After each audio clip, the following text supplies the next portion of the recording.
throughout the season when I've talked to the senior class that getting back to this point, getting back to the regionals, was really a big deal for them because they had some unfinished business after the last 2 years. How much have you kind of seen that group? How have you seen that kind of fuel this group this season? Well, I think it's an expectation for our program every year to get back to the regionals. Certainly our seniors that came up a game short the last 2 years of getting to the next step. Certainly I think it's been in their minds, and I think they've came back for a reason, and they put themselves in an opportunity to try and do that again. So absolutely it's been a goal. How much should those guys the senior class get credit for the resiliency that this team has shown this year, willing to come back from anything? I think our whole team deserves credit. I mean, you rely on your experience, you rely on your leaders, but those guys, have played a lot of games. They've been in a lot of situations. They want more. They came back to try and get it. They're in a position to do that. They've tried to impress upon our players that, but you don't win with 4 or 5 guys. You win with good leadership, and you win with a team, and we've done that. Because if you look at our numbers, we've had different guys produce throughout the year. We've had some guys step into situations and produce and fill holes, just like Jared Hilderman's doing right now. And that's why you have success. But it certainly starts with good leadership. And those guys have a lot of experience, and they were very driven. And but that needs to be part of our program every year. At this point in the year, it seems like you guys have come back from so many different types of situations, faced so much adversity.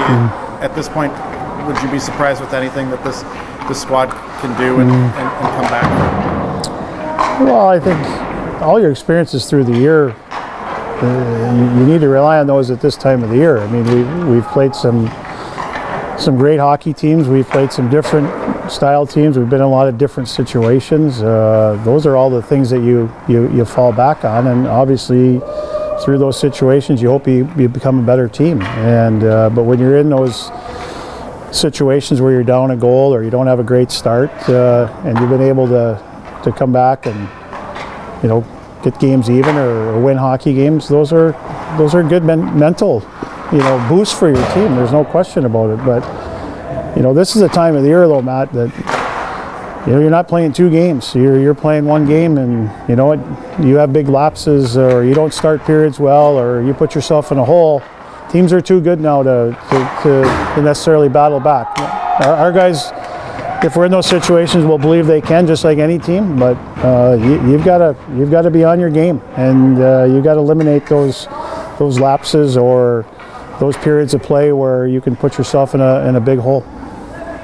Last year, Nate Lehman and other coaches said this too. There are no number 1 seeds really anymore. Every team next year is the big year, and they can beat anybody. Would you agree with that assessment at this point? Yeah, I mean the parity in college hockey has been outstanding. I mean that's why you've seen 6 different winners in the last 6 years, and you look at the field this year. I mean, I don't think there's any team that you're going, hey, I want to play them. Because everybody has had a good year, and they're all good teams, and this is no different. I mean, anytime you get to this point of the year, Bruce, you're playing good teams. You got to beat good teams. You got to play, try and play your best hockey for, each game, and sometimes you're not going to do that, and but you got to fight through some of that stuff. But yeah, I mean, all I'm worried about is Ohio State right now, and that's going to be a big challenge for us. When you found out it was Ohio State, did you start to think about the coaching connections with them? No, I mean, I was happy for them. I mean, obviously when you spend 10 years with a guy, obviously Steve moved on, he got a head coaching opportunity and brought Strobe with him, but it's good. Those guys have had a good year. They have a nice team. They got some high-end forwards and certainly play the game with a lot of pace. So very similar to what we've seen a lot in our league. With Coach Larson being so familiar with them, do you think it gives you guys some coaching advantage at all? I know, you have to ask him that. I don't know. I mean, he knows some of the players. Maybe he knows some of some of the tendencies and how they play. But again, that was 2 years ago too. And I'm certainly not falling back on that. If he has some insight, he'll give it. If not, we've got to go out and play our game and do the things we need to do. How big a jump has Jared Hildeman made here these last 5 games? Seems like he's playing more and more since Carson's been out. Well, he certainly got pushed into it again on Saturday with all the penalty trouble too. But he's grown. I mean, he's done a good job.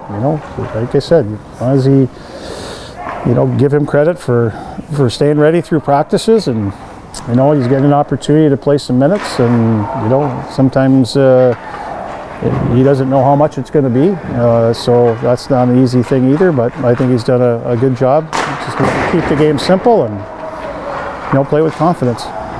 Probably going to be a pretty hostile building this weekend. Does this team, it feels like they thrive on going into other teams' buildings? Well, we've been a good road team, so it's probably going to be like a road game. But yeah, we won't probably be the most well-liked team there, but I'm not sure about the first game. Hopefully we can get to the second game, but it should be a good atmosphere. I think the teams that played there before said it was awesome, and that's what you want at this time of the year. We've played in front of some empty buildings, still a great experience, but this should be a better experience for our players. What's been your message of key driving points to your team this week at practice? What's that? What's been your message to the team and key driving points to the team this week at practice? Well, you have to have a very narrow focus in this time of the year. I mean, everyone's going to build up the game because it's in Fargo. We just recently played North Dakota, that potential, but neither team will get there if they don't worry about what's in front of them. And this is the time of the year where last weekend you knew you were playing, that was the last weekend you knew you were playing 2 games, for sure. And there's no guarantee. You got to play game at a time, shift at a time, keep a very narrow focus on how you have to play and the things you need to do. And it's not a time to start looking too far ahead, and you can't look behind. It's kind of like our league. Every weekend we play somebody hard. You got to win or lose. You got to turn the page quick and get ready for the next opponent. And this is the same thing. But right now our focus is on one team and the things we need to do to beat them. Scott, Steve, in the 10 years that you worked with him, what always stood out to him as a coach to you?